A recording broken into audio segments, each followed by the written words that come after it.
Assalamualaikum warahmatullahi wabarakatuh. Friendku semua dimanapun kalian berada, berjumpa lagi di kisah horor kopi dan mistis. Kali ini saya akan membacakan sebuah cerita yang berjudul Glundung Pringis Njaluk Gendong yang ditulis oleh Indra G 057. Nanti kalian bisa membaca cerita dari Agan Indra G 057. Yang lain cerita horor yang super mengerikan ya, bisa kalian lihat di deskripsi yang akan saya taruh di sana ya. Selamat mendengarkan.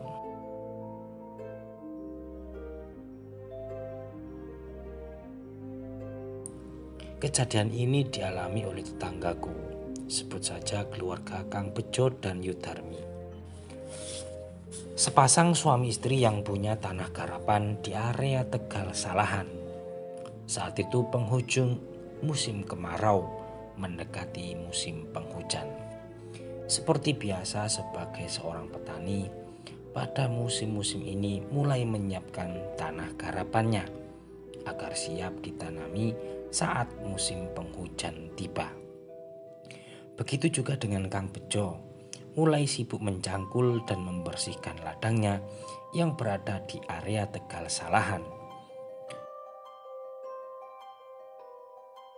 Kang Bejo ini termasuk seorang petani yang rajin. Pagi-pagi buta sudah berangkat ke ladang. Siang hari pulang untuk makan dan istirahat sebentar. Lalu kembali ke ladang sampai senja baru pulang. Kadang Yudarmi juga membantu. Seperti siang itu, matahari baru saja sedikit bergeser ke arah barat.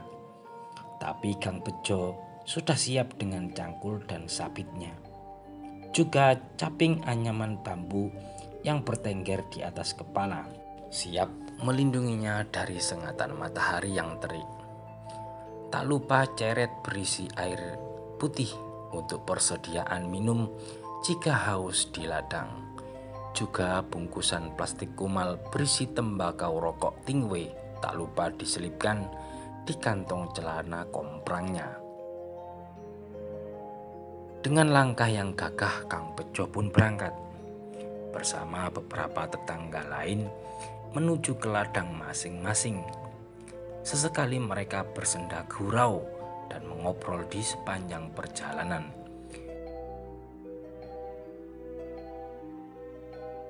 Yudarmi sendiri tidak ikut ke ladang. Perempuan hitam manis itu sibuk mengurus gaplek yang dijemur di halaman rumahnya yang luas. Hari memang panas dan terik, tapi di arah selatan sana mulai tampak mendung hitam menyelimuti puncak Bukit Seribu. Sepertinya musim penghujan memang akan segera tiba. Yudarmi memilih-milih gaplek yang sudah kering untuk dikumpulkan dan dimasukkan ke dalam karung. Sudah lumayan banyak yang kering, siap untuk dijual besok ke pasar. Yudarmi tersenyum membayangkan uang yang akan dia dapat dari hasil penjualan gaplek. Namun senyumnya hilang seketika saat melihat awan hitam dari selatan bergulung-gulung bergerak mendekat, disertai kilatan cahaya petir dan suara guruh menggelegar, seperti hujan akan benar-benar turun. Yudarmi berteriak memanggil Danang, anaknya, untuk membantunya membereskan gaplek yang dijemur agar tidak kehujanan. Dan benar saja, belum selesai emak dan anak itu dengan pekerjaannya, hujan pun turun. Awalnya gerimis rintik-rintik, lalu berubah menjadi hujan lebat, disertai kilatan petir menyambar-nyambar dan angin yang bertiup kencang. Hujan badai. Yudarmi resah, bukan karena gapleknya yang sebagian tak terselamatkan dan kembali basah tersiram hujan, tapi mencemaskan sang suami yang tak kunjung pulang. Berbahaya berada di ladang di tengah hujan badai begini. Meski di ladang ada gubuk yang memang sengaja dibuat untuk istirahat saat lelah bekerja di ladang. Tapi di tengah hujan badai petir dan angin kencang begini, gubuk itu tak bisa jadi tempat berlindung.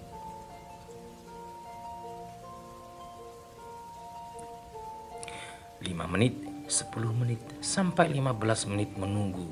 Sang suami tak kunjung pulang juga. Yudarmi semakin resah.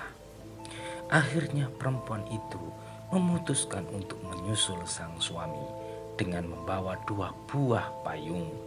Perempuan itu berjalan menerobos derasnya hujan. Rasa khawatirnya akan keselamatan sang suami mengalahkan rasa takutnya melintasi tempat angker Tegal Salahan di tengah derasnya hujan. 20 menit sebelumnya di tengah ladang, Kang Bejo menghentikan sejenak kesibukannya. Siang yang terik berubah menjadi redup. Awan hitam bergulung seolah menelan keangkuhan panasnya mentari. Lalu gerimis pun turun. Laki-laki itu pun membereskan peralatannya, memanggil Kang Sardi yang bekerja tak jauh dari ladangnya dan mengajaknya pulang. Benar saja, hujan semakin deras, disertai petir dan angin kencang. Tak ada pilihan lagi, Kang Bejo pun ikut singgah di rumah Kang Sardi untuk berteduh. Kebetulan rumah Kang Sardi lebih dekat dari ladang, tepat di atas tanjakan Jalan Salahan. Nasib baik, selain bisa numpang berteduh, juga mendapatkan hidangan kopi panas kental yang disediakan oleh istri Kang Sardi. Jadilah kedua petani itu menikmati kopi panas dan rokok tingwi di tengah hujan lebat, tanpa menyadari bahwa seseorang sedang terancam bahaya di Tegal Salahan. Yudarmi nasibnya tak sebaik sang suami. Sampai di ladang ia tak menemukan sosok yang ia cari. Sudah dikelilinginya seluruh sudut ladang sambil berteriak-teriak memanggil sang suami, tapi tak ada sahutan. Gubuk di tengah ladang juga kosong melompong. Mungkin Kang Bejo sudah pulang dan berselisih jalan dengannya hingga tak bertemu di tengah perjalanan tadi, atau mungkin numpang berteduh di rumah orang. Yudarmi pun memutuskan untuk kembali pulang. Hujan semakin deras, angin semakin kencang, kilat dan petir menyambar-nyambar. Yudarmi gemetar, kedinginan, juga ketakutan. Daster yang dipakainya basah kuyup. Payung yang ia bawa tak cukup melindungi dari derasnya hujan dan kencangnya angin. Mendekati jembatan kecil atau buk di antara tanjakan dan turunan jalan, Yudarmi semakin menggigil. Kali ini lebih karena ketakutan. Teringat cerita orang tentang keangkeran tempat itu. Benar saja, sampai di tengah-tengah buk, angin kencang menghempas dan menerbangkan payungnya. Yudarmi terpekik kaget. Payung satu lagi yang ia pegang, yang sengaja ia siapkan untuk sang suami, terjatuh dari genggaman. Perempuan naas itu mulai menangis. Lututnya bergetar hebat. Tak kuasa melanjutkan langkahnya. Tak ada penampakan seram yang menakutinya, tapi ia merasa ada sesuatu yang menggelayut di punggungnya, berat dan panas. Yudarmi berteriak, berharap ada yang mendengar dan menolongnya. Tapi suaranya hilang begitu saja, ditelan derasnya hujan. Tapi perempuan itu tak mau menyerah. Ia tak mau mati konyol di tempat itu. Dengan sisa-sisa kekuatan dan kesadarannya, ia mencoba berdiri. Namun sesuatu yang menggelayut di punggungnya terasa begitu berat, membuatnya kembali jatuh terduduk. Yudarmi mengerang, mencoba merangkak setapak demi setapak, menaiki jalan berbatu menanjak ke arah desa. Rasa perih di lutut dan telapak tangan karena tergores batu jalan yang tajam tak dirasakannya. Ia terus merangkak sambil mulutnya tak henti berteriak meminta tolong. Meski dengan suara yang mulai serak dan melemah, sementara makhluk tak kasat mata yang menggelayut di punggungnya terasa semakin berat dan panas, membuat punggungnya serasa terbakar meski ditimpa derasnya hujan.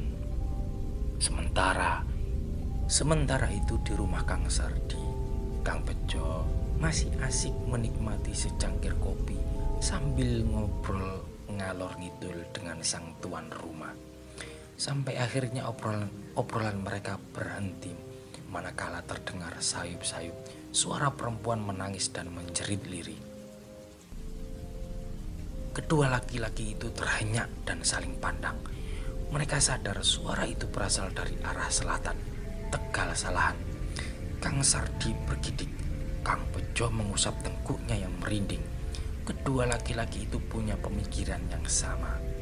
Suara perempuan dari arah Tegal Salahan di tengah hujan badai begini. Suara siapa lagi kalau bukan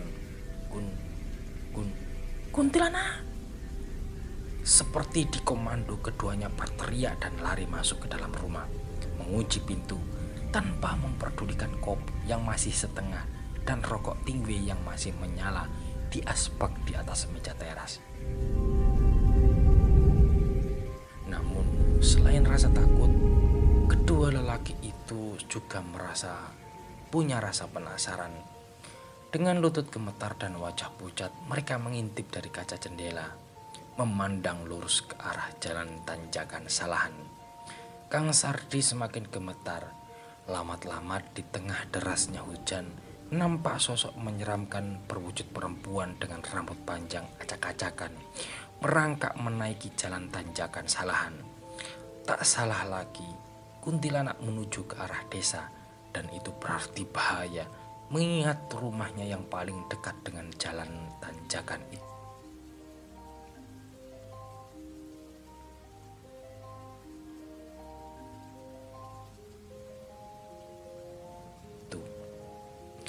Lain Kang Sukir, lain lagi yang ada di pikiran Kang Bejo.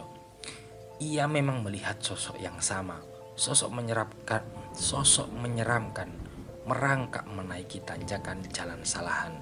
Sedetik Kang Bejo terhenyak.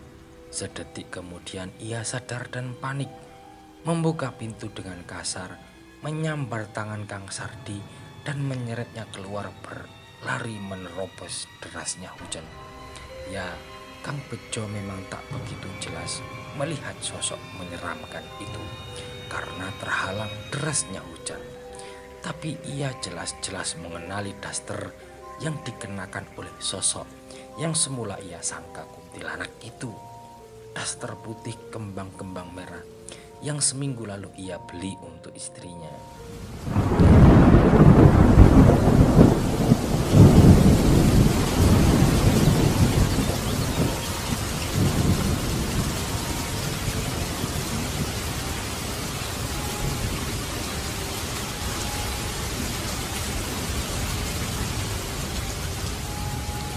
Malam harinya rumah Kang Bejo terang benderang.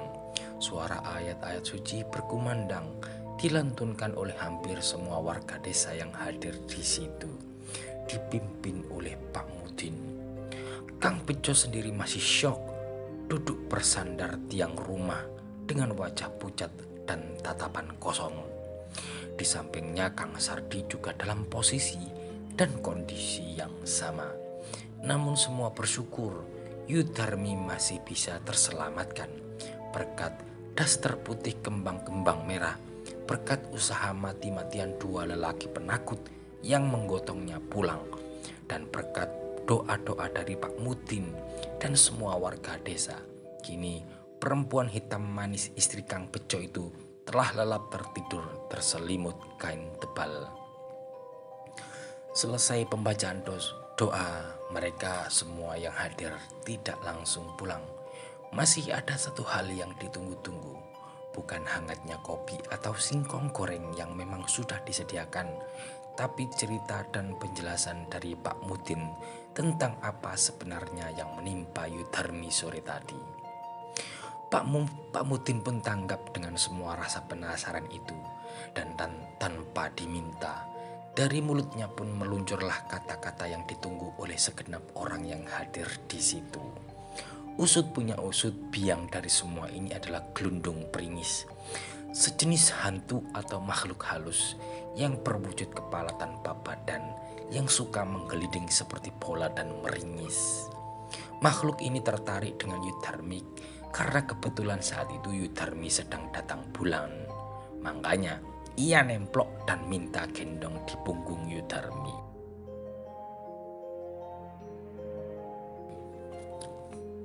Konon makhluk-makhluk seperti itu memang suka dengan wanita yang datang bulan.